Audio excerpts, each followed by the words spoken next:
Muy buenas tardes. Nuestro panel es el último, muchos de ustedes ya estarán cansados. Habremos perdido el sonido, que ya hay muchos espacios vacíos en la sala.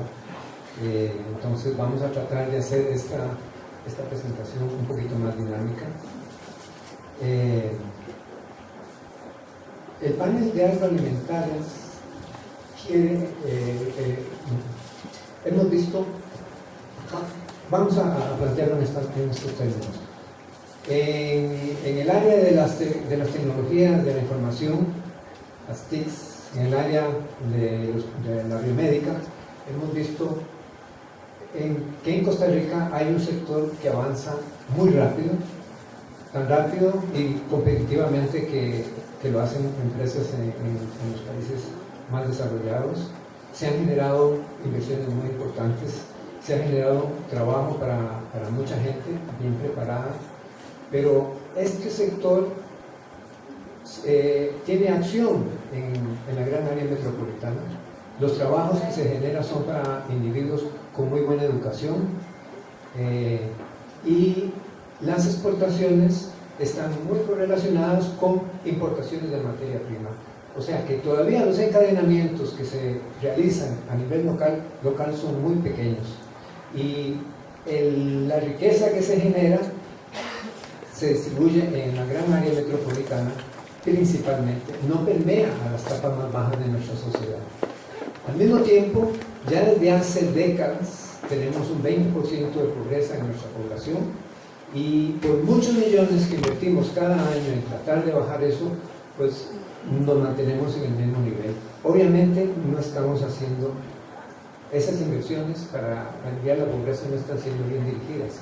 Mi sospecha es que estamos implementando acciones para tratar los síntomas del problema en lugar de atender las raíces del problema. La mayoría de la gente que vive en nivel de pobreza en este país está en zonas rurales. Bueno, nos tenemos en todas partes, pero principalmente en las zonas rurales. Y en las zonas rurales hemos visto cómo más rápidamente hay un proceso de degradación de nuestra sociedad. Tenemos más criminalidad, el crimen organizado está entrando por ahí. Y al mismo tiempo, ahí es donde menos oportunidades de trabajo se están creando, donde vienen en retroceso las oportunidades económicas. Si nos ponemos a estudiar el nivel de pobreza en las ciudades urbanas, vamos a encontrar que muchas de estas personas son emigrantes, son personas que fueron expulsadas del campo en la ciudad, porque no encontraron las oportunidades en el campo. El sector agroalimentario tiene la posibilidad de encadenar esas poblaciones en las zonas rurales mejor que en ningún otro sector. Si nosotros queremos ayudarle a esta población del país que está pasándolo mal, tenemos que pensar cómo darles oportunidades económicas, y aquí está el sector agroalimentario. Yo les quiero mostrar que introducir nuevos equipos y procesos o hacer investigación y desarrollo nos llevan invariablemente a la innovación. Asumir eso es erróneo. Introducir nuevos equipos, aun cuando mejoren el rendimiento de los procesos, solo están modernizando los procesos. Y podemos hacer investigación y desarrollo por años sin llegar a desarrollar nuevos productos, bienes o servicios.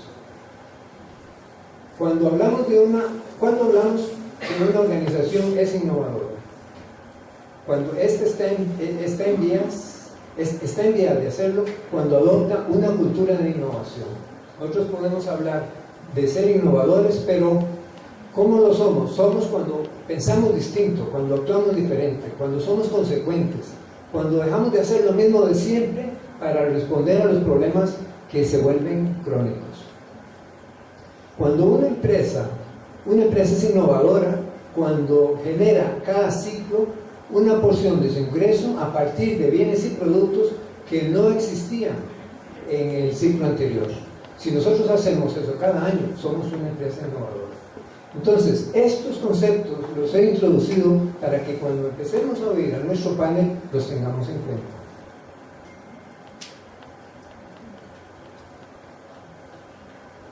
Después vamos a volver aquí. Yo quisiera comenzar dándole la oportunidad al sector privado. Tenemos al señor don Ricardo, que es el empresario que adoptó la tecnología que nos acaban de presentar sobre el manejo de la pulpa de café. La idea en este panel es que cada uno de los integrantes, desde su perspectiva, nos digan qué podemos hacer para que Costa Rica y el sector agroalimentario sea más innovador. Sí, buenas tardes, muchas gracias por la invitación. Nosotros, en realidad, pensando un poco sobre la actitud que debe tener el productor para innovar, en realidad pienso que en el caso nuestro vino de parte de la academia fue la que hizo la investigación y la motivación inicial. En realidad, como productor, si no hay motivación, no es posible que nosotros innovemos ni llevamos cosas adelante. La motivación tiene que ir de la mano tanto de la academia como del sector gobierno, de la academia en investigación y de transferencia de esa tecnología, porque nada hacemos si hay investigación y eso se queda ahí en la universidad. Pero también del gobierno facilitando, dando las herramientas para que el productor sea eficiente y pueda llevar adelante la idea. Y por supuesto la parte de consumo, la consumidora, que esté dispuesta a captar esa innovación o esa nueva idea y poder apoyar en la parte económica. Yo siento que nosotros somos exitosos en el tanto tengamos el apoyo de todos los sectores o todos los actores de la sociedad. Y ahí es donde nosotros motivados vamos a salir al mercado a realizar nuevas ideas. Muchas gracias, don Ricardo. El otro elemento fundamental en la correa de transmisión de las innovaciones en general, en el concepto de las 5 hélices, es la sociedad civil. Yo quiero invitar a don Bernal para que nos plantee desde su punto de vista cómo una cooperativa, que él representa una cooperativa de capitaleros, a pesar de las adversidades, hemos visto en las últimas décadas que algunas empresas privadas, beneficios han quebrado, algunas cooperativas también han fallado. ¿Cómo es que Copenarango consigue sobrevivir, pasar esas crisis, mantenerse relevante e incluso crecer? Muy buenas tardes a todos. Efectivamente, cuando hablamos de una cooperativa, y en este caso de una cooperativa agroindustrial, vamos a estar hablando de pequeños productores principalmente. El objetivo de Copenarango como cooperativa agroindustrial es casualmente agremiar a esos pequeños productores que al principio de la presentación de agroalimentarias veíamos cómo el sector cafetalero principalmente está integrado por pequeños y muy pequeños productores. Gente que tiene 1 hectárea de terreno, gente que tiene 3 hectáreas de terreno, que produce de 5 a 10 hasta 50 fanegas en el 85-90% de los casos. Y esas personas, muchas de ellas inclusive, y este cambio generacional que también se hablaba de productores, ya no tienen como actividad principal la actividad de café, sino que mezclan otras actividades y muchos de ellos han migrado completamente o se han convertido en profesionales o empleados o han tenido otros negocios. Entonces la actividad cafetalera de alguna forma ha ido quedando relegada. Sin embargo, una de las formas de cómo esos actores, cómo esos pequeños productores pueden tener acceso a la tecnología y pueden tener acceso al conocimiento es por medio de organizaciones cooperativas.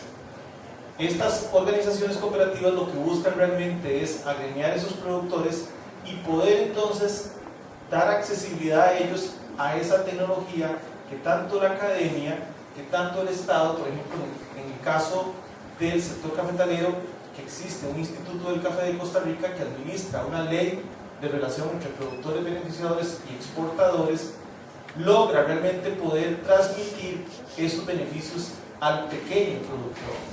Y ahí entonces tenemos programas, por ejemplo, como Nama Café, por medio de los cuales nosotros también incorporamos elementos ambientales y competitivos dentro de la cadena de valor del café.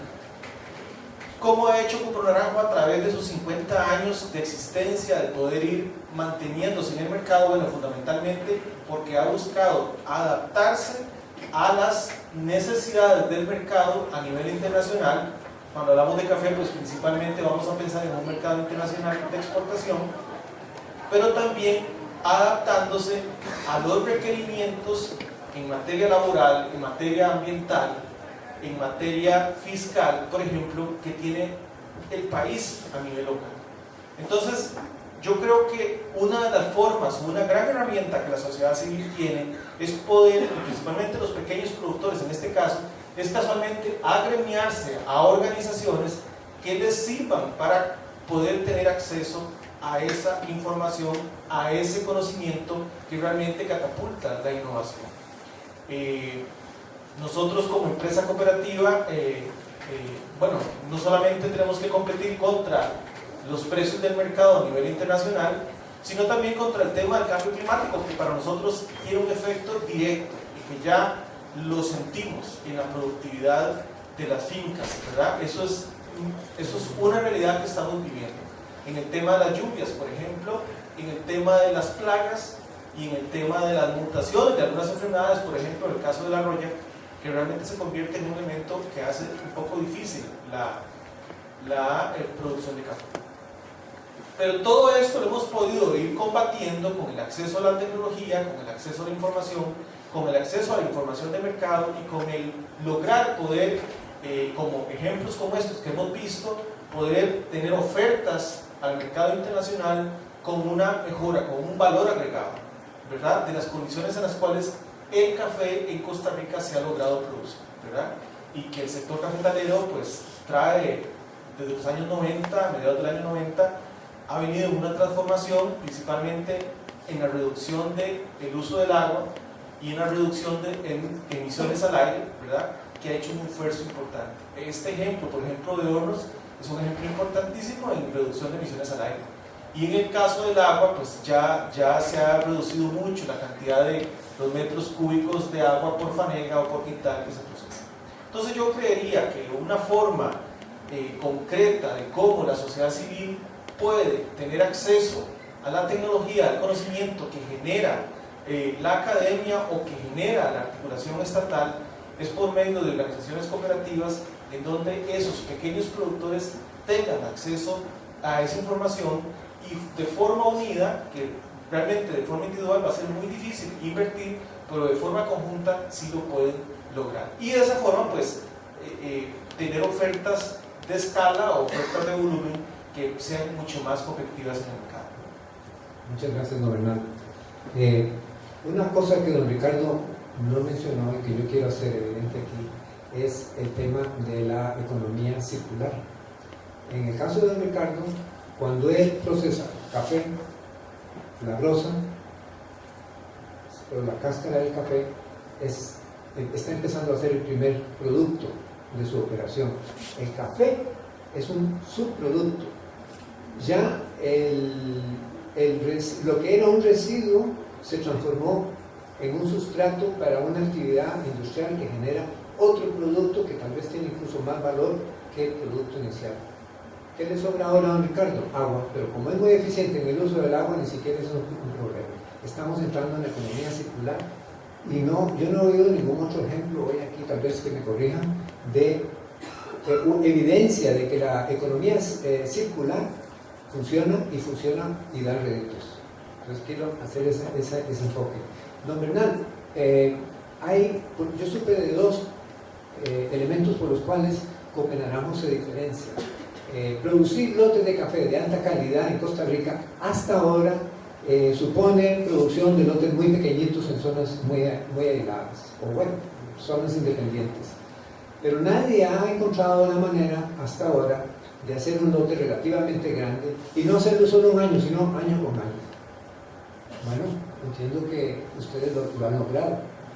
Sí, bueno, en realidad ha sido todo un reto porque en el sector cafetalero se ha manejado mucho en los últimos años el tema de los microlotes. No sé si ustedes han escuchado, por ejemplo, la tasa de la excelencia, en donde café se vende a mucho valor. Bueno, eso es un micro lote. Y hay características que lo hacen muy particular, ¿verdad? Y lo hacen muy único. Nosotros lo que buscamos es hacer algo similar, pero en cantidades de café un poco más amplias. ¿Por qué? Porque para nuestras necesidades como cooperativa, yo no le podía hacer un microlote a cada productor, como si lo podría hacer un productor de forma individual. Entonces lo que buscamos es tratar de, sí, unir zonas, porque ahí estamos hablando de características de café que tienen que ver con microclimas, con suelo, con variedades. Entonces, hacer algunas uniones de productores, de zonas, y entramos el año pasado en un programa, en un proyecto que se llama Las Lomas de Naranjo, que de hecho fue parte de una presentación que se hizo con Nama Café al mercado europeo, y ahí es donde nace el proyecto. Y creo que uno de los grandes retos fue convencer, y ahora Ricardo lo decía un poco, es de convencer al productor del beneficio que eso le va a generar, porque de lo contrario el productor no va a querer hacer ningún cambio que no vea realmente un reto. Yo pienso que el principal reto allí fue convencer al productor que tenía que hacer las cosas diferentes a nivel de su finca, ¿verdad? Y principalmente en el momento de la recolección del grano, para que entonces a nivel de planta de beneficio, con la inversión que se había hecho en tecnología en materia de calidad, ¿verdad? Y en materia de procesos menos contaminantes, pudiéramos entonces realmente darle al cliente la promesa del producto que le habíamos hecho, ¿verdad? Entonces yo diría que ahí hay dos grandes retos. Uno, el convencimiento del productor, que se amolde a esa nueva tecnología. Yo creo que para el productor es una innovación, aunque no involucra alguna inversión en tecnología, pero sí es un cambio de paradigma de cómo hacer las cosas. Y obviamente a nivel de beneficio, porque el hecho de manejar café de forma de volumen, pero con particularidades de calidad muy específicas, pues también es un reto. Y también el tema de la ley de relación entre productores y beneficiarios exportadores permite, y esa ha sido una apertura que se ha ido buscando, permite realmente pagarle al productor no en función de un volumen, sino en función de la calidad particular que tiene. Entonces, hacia eso es donde esos retos, y yo diría que ese es uno de los principales, hemos logrado obtener. Muchas gracias, don Bernal. Y le agradezco que usted, el último comentario que hizo, porque aunque hay personas que lo saben, en general no está tan bien conocido el hecho de que la forma como la industria del café está organizada en Costa Rica es única. No hay en el mundo otro país que esté organizado de esa manera.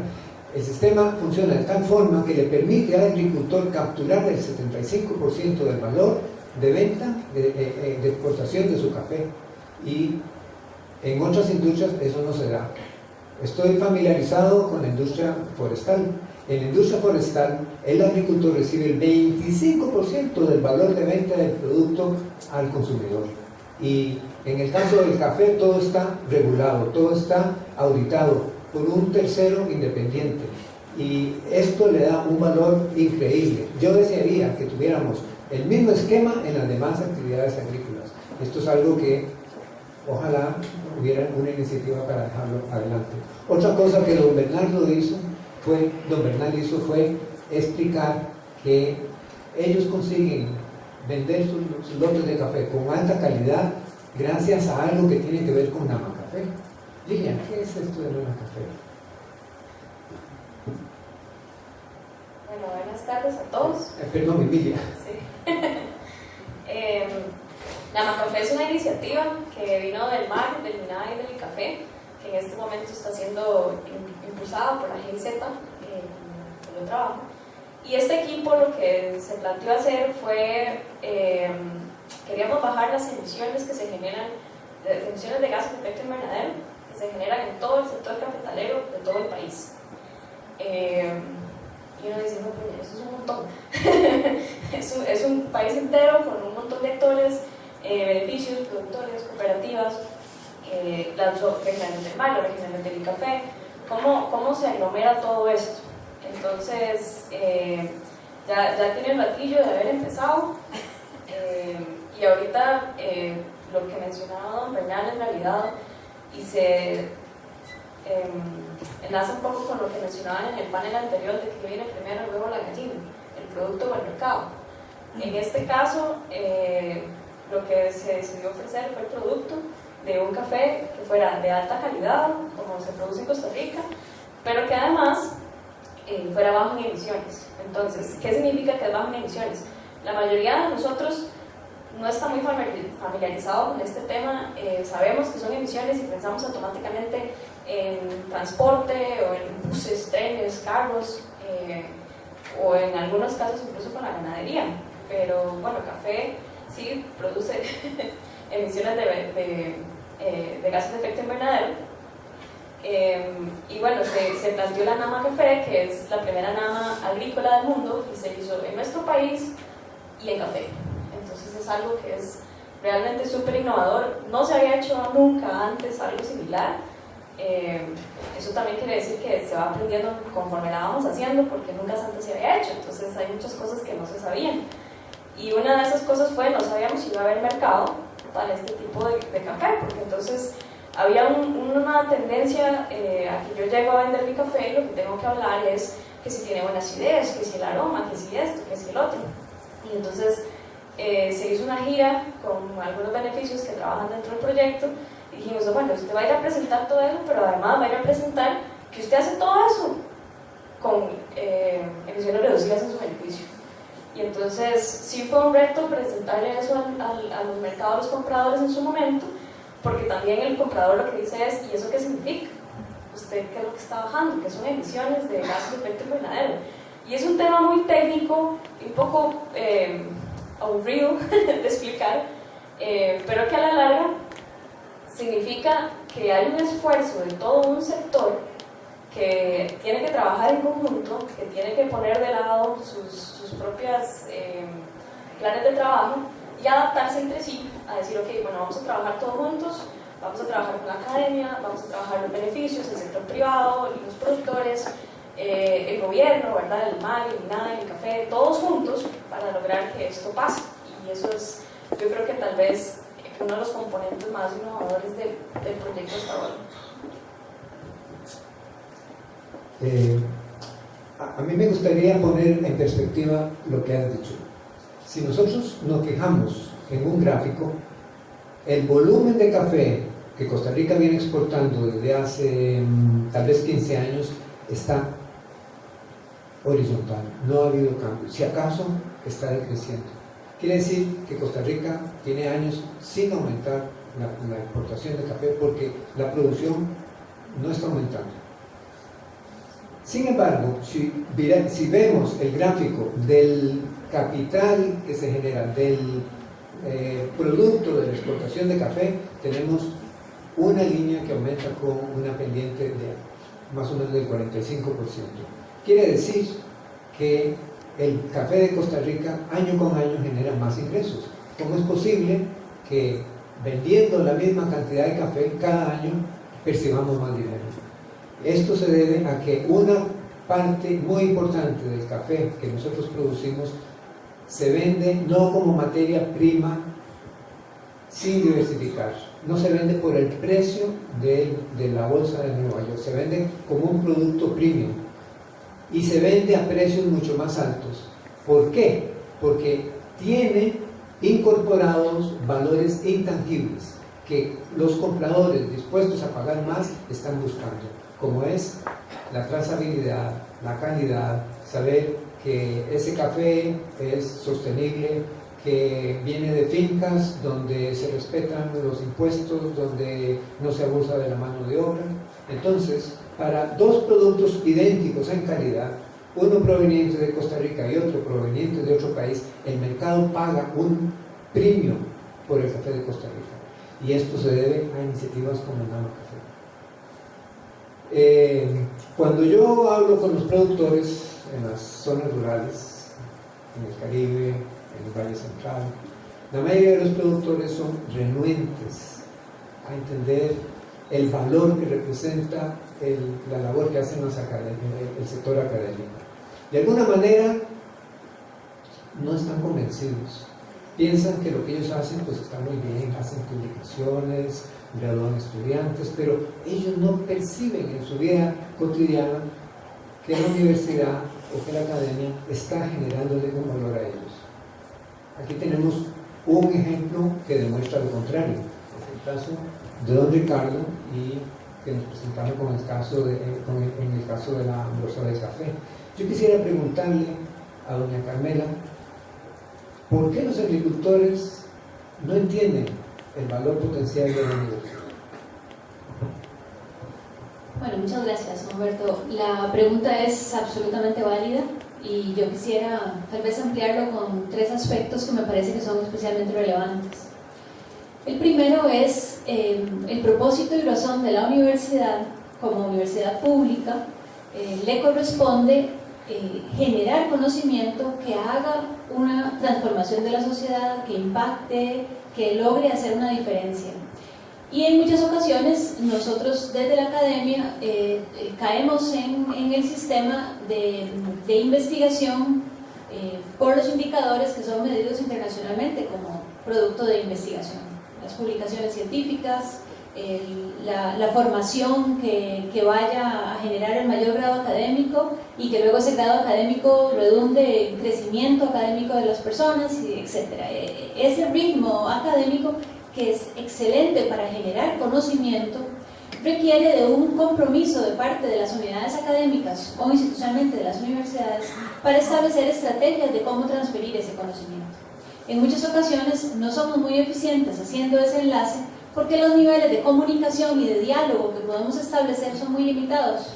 Precisamente los productores a los que está haciendo referencia don Humberto, pues no han tenido probablemente la oportunidad de sentarse con algún profesional del campo a conversar sobre oportunidades, sobre inteligencia tecnológica o que le expresen cuidadosamente cuáles son sus necesidades. Y esos espacios de diálogo son responsabilidades de ambos, son responsabilidades de la academia y son responsabilidades del sector productivo. En la academia, desde el punto de vista de universidad pública, tiene que tener apertura para poder establecer esos espacios de diálogo, como de igual manera el sector privado debe de exigir esos espacios para poder tener esos puntos de diálogo que son tan importantes. Desde el punto de vista de la organización a la que yo vengo, que es específicamente el CITA y de la Universidad de Costa Rica, creo que una de las razones por las que nos motivan a establecer esos espacios de diálogo es porque estructuralmente en la política y en la misión de la unidad académica está implícito ese espacio. Nuestra misión es generar conocimiento y transferirlo. Entonces, desde ese punto de vista, la cultura, donde están introducidos los investigadores, los docentes que trabajan con nosotros en ciencia y tecnología de alimentos, lo tienen muy claro. La cultura está ahí. La claridad de que yo voy a generar conocimiento y voy a buscar la forma de transferirlo. La iniciativa que nos presentó ahorita doña Elba es precisamente eso. Definitivamente surgió de una motivación individual, depende muchísimo de la motivación que tuvo doña Elba para buscar a la persona indicada en que pudiera asimilar el esfuerzo que ella había hecho y su equipo de trabajo en la generación de conocimiento. Eso no siempre es exitoso. Ella lo logró por una enorme perseverancia, porque don Ricardo no fue el primer acercamiento que hizo con el sector productivo para lograr transferir ese conocimiento.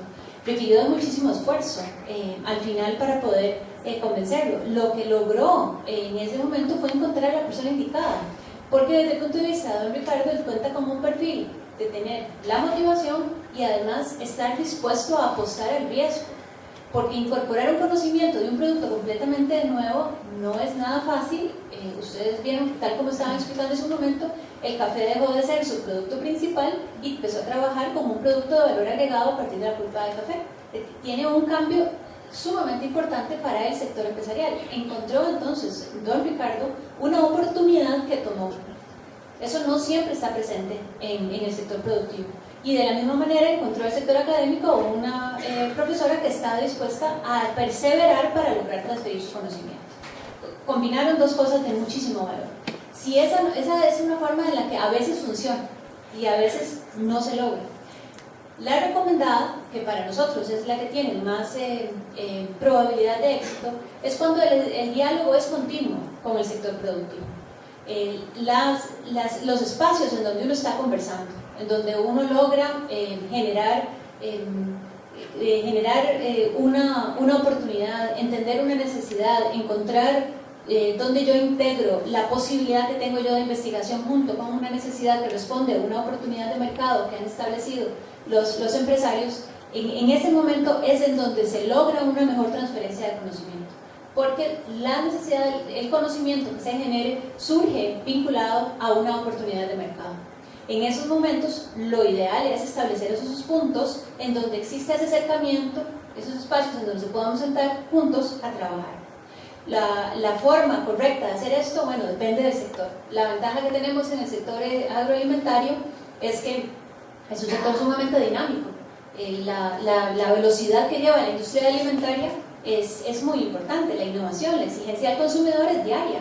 El cambio, ya no quiero el pan de esta manera como siempre lo he comido, quiero otro, y mañana quiero otro. O sea, tiene una dinámica, una espiral muy fuerte.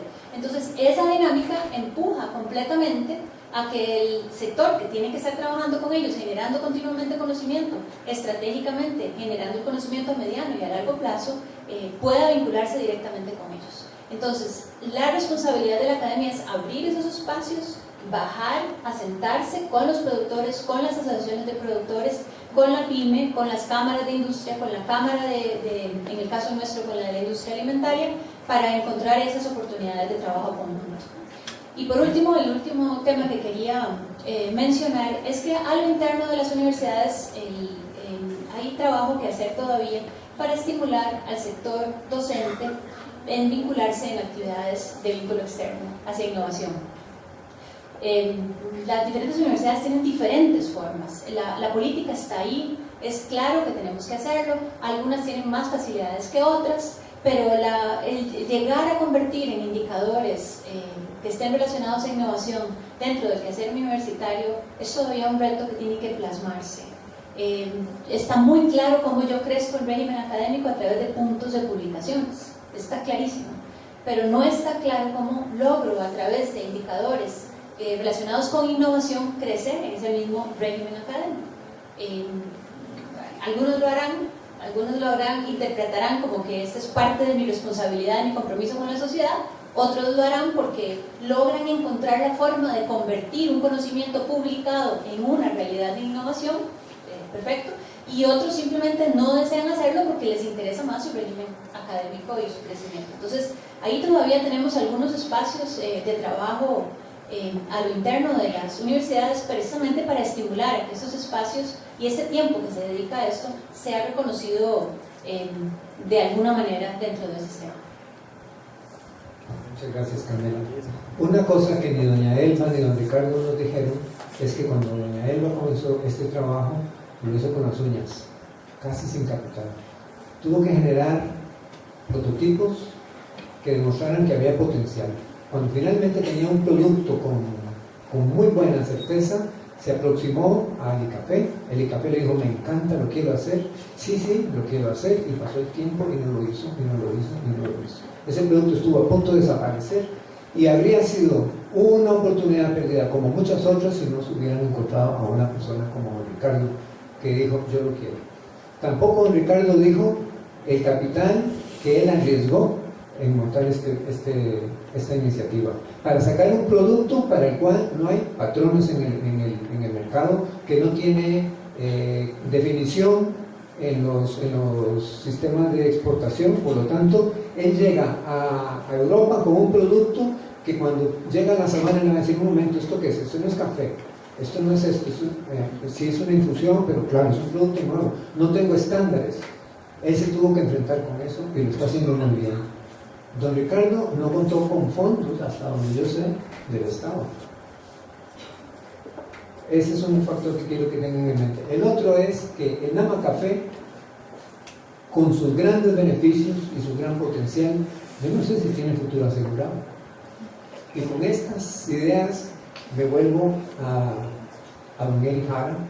Don Eric Jara está aquí por parte del Ministerio de Industria y Comercio. Y tengo que decir que cuando yo conocí a don Eric, llegué prejuiciado por lo que los mismos agricultores me dicen cuando hablamos de buscar al gobierno para realizar cosas. Todo el mundo dice, no es perdido, con el gobierno no vale la pena, se pierde mucho tiempo, hay que hacer muchas vueltas, hay que hablar con uno, venga la semana entrante, tráigame un papel, no sé qué, y aquello se vuelve nada. Fui a hablar con Ricardo, con don Eric, y me vine impresionado. Es un señor que tiene la mirada puesta en generar soluciones. Muchas gracias, don Humberto. Con esa introducción voy a pedir referencias también para otros trabajos. No, excelente, muchas gracias. Agradecerles a ustedes la paciencia y el hecho de que estén aquí es que este tema es muy importante para ustedes. Era una jornada muy pesada, entonces se les agradece su también. Ok, para entender la evolución del sector agroalimentario hay que entender cómo ha evolucionado el estilo de desarrollo del país, porque van de la mano. Y ahí quiero hacer un pequeño recuento para llegar al punto preciso que les quiero exponer. Costa Rica en los 50 tenía un modelo agroexportador con productos tradicionales. Después de los 50 migramos a un modelo de origen cepalino que nos recomienda industrializar para sustituir importaciones. Entramos a lo que se llamó políticas industriales. Esas políticas industriales consistían en generar barreras arancelarias para incentivar la industria nacional y también habían sistemas, por ejemplo, de sustentación de precios, habían fijaciones de precios, entre otra serie de paquetes, se crea el mercado común centroamericano, en fin, se crean las empresas del Estado. Pero ese modelo llegó a su término a mediados de los 80, antecedido de la crisis de los hidrocarburos, y posteriormente viene la crisis del 78-82 y ya en el 82 se crearon los programas de ajuste estructural. ¿Por qué les comento un poco de historia? Porque eso me ayuda a explicar lo que sucede ya como hito en los 90. Nosotros migramos a otro estilo de desarrollo y es un estilo de desarrollo de apertura comercial. Apertura comercial que ha sido muy exitoso, que conformó una tríada muy fuerte a nivel de instituciones. ¿Cuál es esa tríada? COMEX, Procomer y CINDE. Pero, paradójicamente, ese modelo exitoso generó una dualidad en términos económicos. Entonces hoy podemos decir que tenemos dos economías. Una economía muy dinámica y otra economía muy rezagada. Entonces, y esas dos economías tienen diferencias y una de ellas es la institucionalidad. Esa economía rezagada tiene instituciones que actualmente están rezagadas. Me llamaba la atención, porque es una realidad, cuando el compañero decía el promedio de edad en café de los productores es de 60 años. Lo que pasa es que también a nivel de institucionalidad es una institucionalidad envejecida. Es muy curioso porque cuando yo llego a trabajar con sectores como el arrocero o el panero, la gente se alegra, me dice, bueno, qué dicha que yo alguien joven, porque siempre somos los mismos viejillos de siempre. Y eso a mí me motiva, pero también me compromete como joven, porque son personas, Humberto, yo les doy la razón a ellos, de que han pasado por muchas situaciones, han vivido malas experiencias con el sector gubernamental, se ha vacilado mucho, y producto de eso es que los mismos hijos y nietos no quieren seguir en la actividad. Producto de eso es que la descendencia, uno la ve que emigró a la GAN, no volvió, y es más, cuando le pidieron consejo al abuelo, al papá, le dijeron, papito, usted ahí, mejor ni se meta acá, si fuese el caso, mejor vendemos esto, pero usted váyase porque aquí no hay futuro. Vea qué importante la sesión de hoy, con los casos que trajeron acá. Son casos de gente joven, de gente que está queriendo hacer las cosas diferentes, y que está integrando elementos e innovadores en actividades que lo necesitan.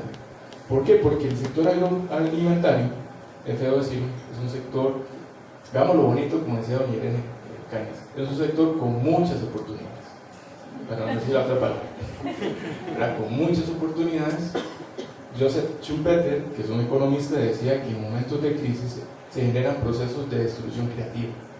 Esa destrucción creativa lleva a resultados innovadores, y los que no entendieron ese proceso de destrucción creativa murieron. Y un ejemplo de esto es la Kodak, para darles un ejemplo así explícito y muy visible. Entonces eso nos llama también a nosotros como institucionalidad a decir, bueno, cómo tenemos que cambiar para responder a los nuevos requerimientos, a la nueva visión de desarrollo del país. Y ahí vengo a contarles, casi como testimonio, lo que hemos venido trabajando e impulsando desde el Ministerio de Economía, Industria y Comercio, que es parte de esas instituciones que han estado ahí, han quedado, que tienen mucha importancia para el desarrollo del país, pero al igual que el MAC, igual que el CNP, igual que el MIDEPLAN, quedaron desfasadas en el tiempo. Yo le comentaba a Humberto que eso es como estar en La Habana en este momento, ¿verdad?, en los 50, y después de un momento a otro agarrar un avión y aterrizar a la Florida. Esa Florida ya es la economía dinámica y nosotros nos quedamos en La Habana de los 50, ¿verdad? Entonces, ¿cómo modernizamos? Aprovechando lo que existe ahí, pero ¿cómo modernizamos? Asumiendo los retos a futuro. Y a eso iba. Nosotros desde el 2014 venimos trabajando en la formulación de una política de desarrollo productivo con miras al año 2050. Un trabajo fuertísimo que ha incorporado a más de 700 personas en proceso de formulación, que nos hemos acercado al sector público, privado, académico, sociedad civil. Es más, hasta, no me lo creería, no sé si hay representantes de ese sector, pero hasta con sindicatos estuvimos y los resultados fueron muy positivos. Hubieron trabajos con jóvenes a nivel de prospectiva, demasiado lo que se puede generar a nivel de prospectiva con jóvenes a nivel de talleres de escenarios futuros. Y ya existe una formulación de una política que esperamos, Dios mediante, en los próximos semanas o meses ya estará publicando. Pero lo que contempla son cómo responder a esos retos que tenemos como país. Cómo generamos nosotros una visión de largo plazo. Cómo generamos políticas que no se vuelvan cortoplacistas o políticas de gobierno para migrar a políticas de Estado, que donde cuando hayan cambios de gobierno más bien tomen en cuenta esa visión país y continúe el proceso, no lo frene. Es como ir, y siempre he dado la analogía, esto es como hacer una casa. Los que hemos tenido la dicha de construir una casa y nos ha costado, sabemos que la casa no la vamos a obtener inmediatamente. Probablemente algunos empezamos con la obra gris y con el techo, y después le fuimos metiendo el piso cerámico y después el cielo raso, y ahí lo fuimos construyendo. El desarrollo del país es similar, es haciéndolo poco a poco, pero construyendo sobre bases sólidas. Y ahí es donde entra una participación muy fuerte de los sectores que estamos representando acá. Las 5 hélices. Nosotros cuando empezamos con la formulación, vean interesante cómo esto es dinámico. Cuando nosotros empezamos a formular, eran 3 hélices, y ya va por 5. ¿Sí? ¿A qué me refiero acá? Que la institucionalidad no se mueve rápido, es lenta, pero ahí es donde tenemos que apoyarnos con los otros actores que sí se mueven rápido, y nosotros tenemos que facilitar que las cosas sucedan, y eso facilitar es articular. Don Humberto decía, bueno, ¿por qué tal vez no trasciende lo que se hace en la academia? Bueno, ahí tenemos nosotros una participación muy alta, ¿sabes? Generar que existan espacios para que ese conocimiento trascienda al sector productivo y no se quede en una publicación o un libro de texto. Entonces, ahí hay un tema importante. El otro es elementos que tienen que ver con factores o aspectos culturales. Llegar a un esquema de organización, como lo tiene el sector cafetalero, es sumamente complicado. ¿Por qué? Porque nosotros somos individualistas. Queremos las cosas para nosotros, pero cuando tenemos que ver un problema y tenemos que solucionarnos en conjunto, cuesta mucho llegar a un enfoque cooperativo, asociativo, que sí se puede hacer, y el sector cafetalero tiene mucha experiencia en eso y les ha permitido superar crisis e innovar, generar valor agregado. ¿Por qué? Porque Costa Rica no compite por cantidad ni por precios. Nosotros competimos por valor agregado, por innovación. Ahí es donde nosotros tenemos nuestro nicho de mercado, y como sector, en este caso público que represento, tenemos que facilitar que esas cosas sucedan. Y el sector público entra financiero también. Esto es muy amplio, pero al fin y al cabo, y con eso ya termino mi participación, lo que quiero decir es que esto es un trabajo que tenemos que hacerlo en conjunto, quitando los celos institucionales y diciendo yo voy a trabajar por el país, y donde nosotros los jóvenes tenemos una participación muy importante. Ya tenemos que meterle el hombro, como decimos, a las personas que más bien ya están muy cansadas, que más bien sueñan con que tener más fuerzas. Ahí es donde entramos nosotros, entramos con nuevos paradigmas, con nuevas formas de ver las cosas, y ahí es una también motivación para los que estamos acá, de seguir apoyando y más bien ir construyendo un mejor país. Muchas gracias, don Eric. Quiero cerrar esto, evidentemente el tono de este panel entró más bien enfocándose en los lugares problemáticos y el tono puede haber sonado un poco negativo, pero yo quiero que ustedes tomen en cuenta lo siguiente. Costa Rica en el sector agroalimentario, agropecuario, forestal, es un país muy competitivo. En piña y en tubérculos, el 80% de ellos que se consumen en Europa o en Estados Unidos vienen de Costa Rica. En la industria láctea, el 80% del mercado interno se maneja a través de una institución cooperativa, donde la inmensa mayoría de los productores son pequeños productores, son sumamente eficientes. Si nosotros hemos sido capaces de ser tan competitivos en esos productos, en el caso del café, nuestro café en promedio adquiere como país posiblemente uno de los mejores precios más altos del mundo. Si hemos sido capaces de lograr esos éxitos, tenemos que ser capaces de proyectarlos hacia el futuro. En el caso específico del café, los precios están mal, pero el mundo no ha dejado de tomar café y seguirá tomando café. Mientras nosotros consigamos colocar ese café en los nichos de alto valor, nuestra industria cafetalera va a poder seguir compitiendo. Y quiero mostrar este. Caramba.